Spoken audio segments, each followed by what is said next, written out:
Praise the lord. హల్లెలూయా. దేవుని నామానికి మహిమ కలుగును గాక. గడిచిన ఏప్రిల్ మాసం అంతట్లో దేవుడు తన మహాకృపను అనుగ్రహించి అద్భుతంగా సజీవ లెక్కల్లో మనందరిని ఉంచాడు. అనేక ఇబ్బందుల నుంచి, ఇరుకుల నుంచి తప్పించి మరొక నూతన మాసంలోనికి, ఈ మే నెలలోనికి దేవుడు మనల్ని నడిపించిన విధానం బట్టి దేవునికి ఎంతగానో స్తుతులు చెల్లిస్తున్నాను. దేవుడు ఈ నెలకు గాను దేవుని వాక్యమును మనం వాగ్దానంగా స్వీకరిద్దామండి. 2వ తెస్సలోనికి రాసిన పత్రిక 3వ అధ్యాయము 3వ వచనం. అపోస్తలుడైన పౌలు తెస్సలోనికి రాసిన 2వ పత్రిక 3వ అధ్యాయము 3వ వచనం. ప్రభువు నమ్మదగినవాడు, ఆయన మిమ్మును స్థిరపరిచి దుష్టత్వము నుండి కాపాడును. ఆమేన్. దేవునికి మహిమ కలుగును గాక. పౌలు తెస్సలోనిక సంఘంతో రాస్తూ అంటున్న మాట ఇది. ప్రభువు నమ్మదగినవాడు. రోజుల్లో మనం అనేక విషయాల్లో ఎవరెవరినో నమ్ముతూ ఉంటాం. అయితే అనేక సందర్భాల్లో మన నమ్మకము వమ్మైపోతూ ఉంటుంది. మన నమ్మకము ఎవరి మీద అయితే పెట్టుకుంటామో ఆ నమ్మకాన్ని వారు సద్వినియోగం చేయకుండా, వారు ఆ యొక్క నమ్మకము లేకుండా వారు ప్రవర్తిస్తూ ఉంటారు. అనేక మందిని నమ్మి మోసపోతూ ఉంటాం. మనుషులు నమ్మి మోసపోతూ ఉంటాం. అధికారులు నమ్మి మోసపోతుంటాం. అనేక సందర్భాల్లో మనము వెళ్ళే ప్రయాణంలో అనేక సార్లు మోసపోతూ ఉంటాం.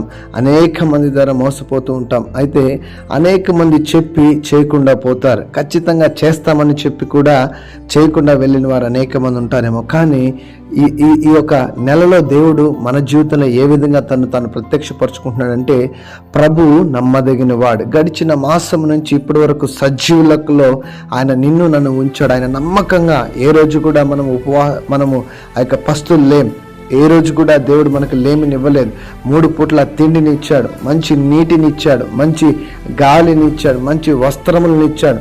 అవి ఎంతోమంది ఇవి లేకుండా బాధపడితే నీకు నాకు దేవుడు సమస్తాన్ని సమృద్ధిగా ఇచ్చాడు. ఎంత నమ్మదగిన వాడుగా ఉన్నాడు. అనేక సార్లు మనము నమ్మదగని వారంగా ఉంటామేమో, కానీ ప్రభు ఎప్పుడు కూడా నమ్మదగిన వాడుగా ఉంటాడు. మన ప్రార్థనా జీవితంలో మనం నమ్మకత్వాన్ని కోల్పోతుంటాం. మనము ఆయన స్తుతించే విషయంలో నమ్మకత్వాన్ని కోల్పోతుంటాం. మనం ఆయనకు చెప్పిన మాట నెరవేర్చడంలో నమ్మకత్వాన్ని కోల్పోతుంటాం. అయితే దేవుడు మాత్రం ఆయన చెప్పిన వాగ్దానాన్ని నెరవేర్చడానికి, అందుకే అంటాడు వాగ్దానము చేసిన వాడు నమ్మదగిన వాడు. కాబట్టి నమ్మదగిన దేవుడు విలాప వాక్యముల్లో అంటాడు, ఎదుగో నీవు ఎంతైనా నమ్మదగిన దేవుడు అయ్యా. కాబట్టి ఎంతైనా నమ్మదగిన దేవుడిని మనము కలిగి ఉన్నాం. కాబట్టి అట్టి కృపను దేవుడు మనకి ఇవ్వబోతున్నాడు. ఈ నెలలో దేవుడు నమ్మదగిన దేవుడుగా తన్ను ప్రత్యక్షపరచుకోబోతున్నాడు. నువ్వు ఎవరిని నమ్మినా నమ్మకపోయినా ఆయనను నమ్ముకుంటే నిశ్చయంగా నీవు నన్ను నమ్ముకుంటేవి కనుక ఆయన నిన్ను తప్పించాడు. కాబట్టి మనము ఆయన నమ్ముకున్నప్పుడు మన అనేక ఇబ్బందుల నుంచి, ఇరుకుల నుంచి దేవుడు మనం తప్పిస్తూ ఉంటాడు. అంత మాత్రమే కాదు, ఆయన మనల్ని స్థిరపరుస్తాడంట. దేవునికి మహిమ కలుగాక. ఈరోజు అనేక మంది యవనస్తులు కావచ్చు, అనేక కుటుంబాల్లో మా జీవితాలు ఇంకా స్థిరపడలేదు, మా కుటుంబం ఇంకా స్థిరపడలేదు. అది ఆత్మీయంగా కావచ్చు, అది ఆర్థికంగా కావచ్చు, అది ఆరోగ్యపరంగా కావచ్చు. అయితే దేవుడే మనలను స్థిరపరుస్తాడంట.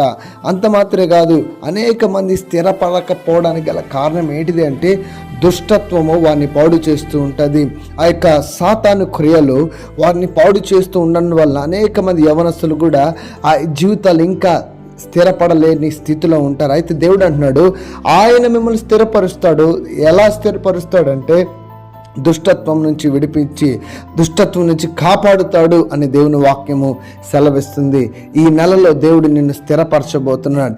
ఈ నెలలో ఆయన నమ్ముకొనదగిన సహాయకుడిగా, ఆయన నమ్మదగిన దేవుడిగా తను ప్రత్యక్షపరచుకోబోతున్నాడు. కాబట్టి నమ్మదగిన దేవుణ్ణి మనం ఎలా స్తుతించాలి అంటే, ఆయనను మాత్రమే నమ్ముకొని మనం దేవుని స్తుతించినప్పుడు నీ ప్రతి పరిస్థితి నుంచి ఆయన విడుదల ఇవ్వగలడాడు. ఈరోజు అనేక సమస్యలు గుండా నువ్వు వెళ్తున్నామేమో, అనేక ఇబ్బందులు గుండా నువ్వు వెళ్తున్నామేమో, ఎవరికి చెప్పుకోలేని సమస్యలతో నీవు ఉన్నామేమో. అయితే ఈ నెలలో దేవుడు ఈ 1వ తారీఖున దేవుడు నీతో ఇస్తున్న వాగ్దానం ఏంటంటే, ప్రభువు నమ్మదగినవాడు. ఆయనను నమ్ముకున్నప్పుడు ఆయన సిగ్గు నొందనీయుడు. ఆయనను నమ్ముకున్న వారు ఏ ప్రజలు కూడా సిగ్గుపడినట్లుగా చరిత్ర లేదు. ఆయన నమ్ముకున్న వారు, ఆయనను నిజముగా ఎవరైతే నమ్ముకుంటారో, ఆయన్ని అయ్యా నా దేవుడు ఈ కార్యం చేయగలడు, ఎదుగో నా దేవుడు ఈ పరిస్థితి నుంచి నాకు విడుదల ఇవ్వగలడు, నా దేవుడు నన్ను స్వస్థపరుస్తాడు, నా దేవుడు నన్ను స్థిరపరుస్తాడు, నా దేవుడు ఈ సమస్య నుంచి నాకు విడుదల ఇస్తాడు, నా దేవుడు ఈ రోగం నుంచి నన్ను బాగు చేస్తాడు, నా దేవుడు ఈ పలానా సమస్యల్లో నుంచి నాకు లేవనెత్తుతాడు, ఈ భయంకరమైన పేదరికంలో నుంచి నన్ను లేవనెత్తాడు అని నువ్వు ఎప్పుడైతే దేవుని మీద పూర్తి విశ్వాసం ఉంచి నువ్వు నమ్ముతావో, ఆయన నమ్మదగిన దేవుడిగా తాను ప్రత్యక్షపరచుకోబోతున్నాడు. కాబట్టి ఈ నెలలో దేవుడు మనకిస్తున్న వాగ్దానము, ప్రభు నమ్మదగిన వాడు. ఈరోజు ఎవరిని నమ్మినా నమ్మకపోయినా నీవు దేవుని నమ్మినట్లయితే, ప్రభువుని నమ్ముకున్నట్లయితే గొప్ప కార్యాలు నీ జీవితంలో చూడడం ప్రారంభిస్తావు. అనేక మంది భక్తుల జీవితంలో మనం చూస్తున్నామండి. అనేక మంది అబ్రహాము దేవుని నమ్మెను, అది అతనికి నీతిగా ఎంచబడను. అబ్రహాము దేవుడిని నమ్మాడు. ఏమీ లేని స్థితిలో నీవు వెళ్ళు, నేను ఆశీర్వదిస్తాను, నేను చూపించే దేశానికి వెళ్ళు, నేను ఆశీర్వదిస్తానంటే ఎక్కడికి వెళ్ళాలో తెలియకుండా ఎరుగకనే వెళ్ళి గొప్పగా దీవించబడ్డాడు అబ్రహాం. మన జీవితాలు కూడా ఆయన నమ్ముకుందాం. ఈరోజు అనేక మంది నమ్ముతాం, కానీ అవిశ్వాసం, అపనమ్మిక ఎక్కడ ఉంటుంది. కాబట్టి మన జీవితంలో అపనమ్మిక లేకుండా పూర్తిగా 100% ఆయన మీద మనం ఆనుకున్నప్పుడు, ఆయన మనం నమ్మినప్పుడు నిజంగా గొప్ప కార్యాలు నీ జీవితంలో చేయబోతున్నాడు. ధైర్యం తెచ్చుకో, భయపడద్దు. ఏ సమస్య వచ్చినా భయపడద్దు. నీవు దేవుని నమ్ము, ఖచ్చితంగా దేవుడు నీ జీవితంలో గొప్ప కార్యాలు చేయబోతున్నాడు. ఈ మే మాసంలో దేవుడు నీకు ఇస్తున్న వాగ్దానము, ప్రభువు నమ్మదగిన వాడు, ఆయన మిమ్మల్ని స్థిరపరిచి దుష్టత్వాన్ని కాపాడుతాడు. ఈ వాగ్దాన్ని రిసీవ్ చేసుకుందాం.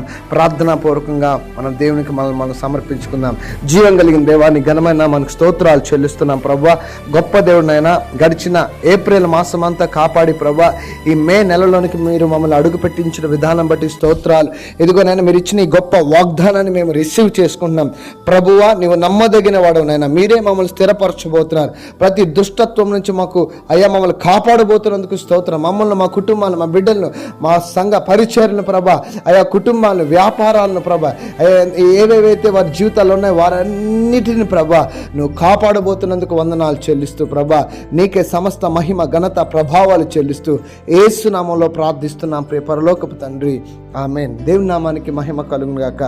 దేవుడు మీ అందరినీ దీవించును గాక. ఈ వాగ్దానాన్ని అనేక మందికి షేర్ చేయండి. వీలైతే సబ్స్క్రైబ్ చేసుకోండి. తద్వారా ప్రతి నెల వచ్చే వాగ్దానాన్ని మీరు రిసీవ్ చేసుకుంటారు. దేవునికి మహిమ కలుగును గాక. ఆమేన్.